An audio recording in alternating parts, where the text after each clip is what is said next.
दोस्तों, अॼु फ़क़ीर मुनवर सागर जो जनम ॾींहुं आहे। हिन पुरमुसरत मौक़े ते आउं फ़क़ीर मुनवर सागर खे वीडियो मुबारक जो ही तोहफ़ो मोकिले रहियो आहियां। इहो तोहफ़ो हिकु दोस्त जी चाहत ऐं अक़ीदत खां वधीक ॿियो कुझु बि न आहे। ऐं अॼु आउं खेसि संदसि सालगिरह जे मौक़े ते वीडियो मुबारक जो ही तोहफ़ो ॾेई रहियो आहियां, उन्हनि लफ़्ज़नि सां जेके लफ़्ज़ मूं तॾहिं लिखिया हुआ जॾहिं फ़क़ीर मुनवर सागर मिठीअ जा वण वञी वसाया हुआ। मुंहिंजे कननि ॿुधो आहे त फ़क़ीर मुनवर सागर इस्लाम कोट खे छॾे चुको आहे। इस्लाम कोट जे पुरहुजूम रस्तनि ते केतिरनि ई ॾींहंनि खां मुंहिंजी अखियुनि में मुनवर सागर खे नाहे ॾिठो, पर मुंहिंजी अयाणी दिलि इहो मञण लाइ क़तई तयारु नाहे त को फ़क़ीर मुनवर सागर हाणे इस्लाम कोट में नाहे। अलाए छो हिन शहर जूं समूरियूं दीवारूं सदाईं मूं लाइ हिन जी मौजूदगी जो अलबेलो अहञाण रहियूं आहिनि। इस्लाम कोट जूं समूरियूं गलियूं मूं लाइ मुनवर जी ख़ुशबू सां भरपूर दिलकश अहसास जियां वणंदड़ रहियूं आहिनि। ऐं वरी हिन दिलबर शहर जा रस्ता जेके मूं बालकपण खां हेसि ताईं सागर सां गॾु लताड़िया आहिनि, तिन रस्तनि दोस्तीअ में दिलबरी जे ज़ाइक़नि सां भरपूर जेके दिलि में मिठियूं मिठियूं कितकायूं कयूं आहिनि, तिन खे इज़ारण लाइ कंहिं बि डिक्शनरीअ में मूंखे मुतबादल लफ़्ज़ मिली न आहिनि सघिया।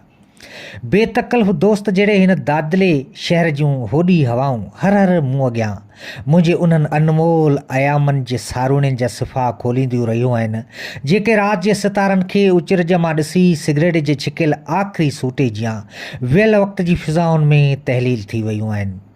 ऐं प्यारे मुनवर बि शायदि हाणे उन्हनि लम्हनि खे ईअं विसारे छॾियो आहे जीअं विछोड़े जी मारियल का हिकिड़ी जवानी मौसम जी पहिरीं बरसाति जूं फुड़ियूं ॾिसी बेसाख्ता आयल को कोसो लुड़क उगी टिशू पेपर उछले छॾींदी आहे।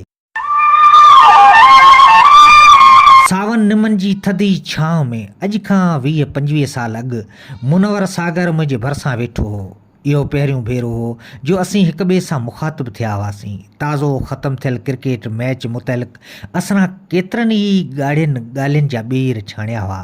मथां वरी निम जे टारियुनि ते चिलवलायूं कंदड़ छेगरनि पखियुनि कई ॿोलियूं बुरायूं हुयूं ऐं पीलियूं निमोरियूं छाणियूं हुयूं। उहे ॾींहं ऐं ही ॾींहं असांजी दोस्तीअ जी ॿेड़ी ज़माने जे तूफ़ान सां मुक़ाबिलो कंदी रही आहे। असां ॿिन्ही जे मिज़ाज लाड़नि ऐं तरजीहनि में हैरत अंगेज़ तफ़ावत बावजूदु वेछा वधी न आहिनि सघिया। इन्ही जो सॼो सहरो मुनवर जे सर ते सुंहे थो, छो त हिन जी इहा दरियादिली आहे जो हिन मुंहिंजूं समूरियूं कोताहियूं वास्तनि जे रेशमी वॻे मां भुटनि जियां चूंडे फिटियूं कयूं आहिनि।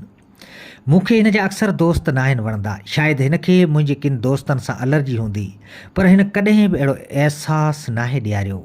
हू साफ़ गो आहे, मूंखे वरी संदसि साफ़ गो ई वणंदी आहे।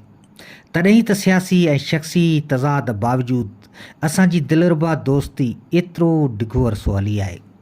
हिते इहो एतिराब कंदो हलां त मूंखे जॾहिं सियासी बुनियादनि ते इंतकाम जो निशानो बनायो पियो वियो ऐं मूं ते हर महीने नवां पड़ा ठहंदा हुआ, तॾहिं इहो फ़क़ीर मुनवर सागर ई हुयो जंहिं बतौर वकील बिना ख़र्च पखे जे मुंहिंजी क़ानूनी मदद कई हुई। ज़िंदगी जे मुश्किल हेकलनि लम्हनि में जॾहिं पंहिंजा परे थी पिया हुआ, तॾहिं मुनवर सागर सितम ज़रीफ़ हालतनि जी बाट ऊंधा मां निकिरी आयो हो। हिन मूंखे आथत ॾिनी हुई, मूंखे सहारो ॾिनो हो।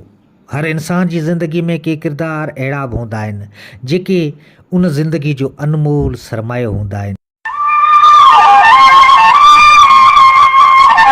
मुंहिंजी ज़िंदगीअ में फ़क़ीर मुनवर जो किरदारु इंतिहाई असर अंगेज़ रहियो आहे। हिन बतौर पब्लिशर मुंहिंजी शुरूआती लिखणनि खे सिंध वासियुनि ताईं पहुचाइण जो एहतमाम कयो हो।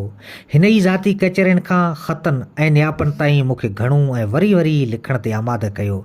अॼु मुंहिंजूं लिखणियूं जेको कुझु बि आहिनि उन में फ़क़ीर मुनवर जो ज़बरदस्त सहारो आहे। घणो अॻु हौसला अफ़ज़ाई तौरु चयल हिन जे हिकु जुमिले मूंखे 1 महीने में हिकु नावल लिखायो हो। नाशाद बराबरि डिक्शनरियूं लफ़्ज़नि सां भरियूं पियूं आहिनि, पर कहिड़ो लफ़्ज़ किथे सुंहे थो इहो आर्ट सिर्फ़ु तूं ई ॼाणी थो।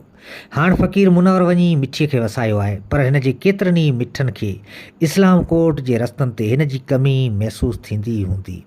तॾहिं त मूं सोशल मीडिया ज़रिए मिठड़े मुनवर खे लफ़्ज़नि जी हीअ मिठड़ी चिमी वीडियो में मोकिली आहे।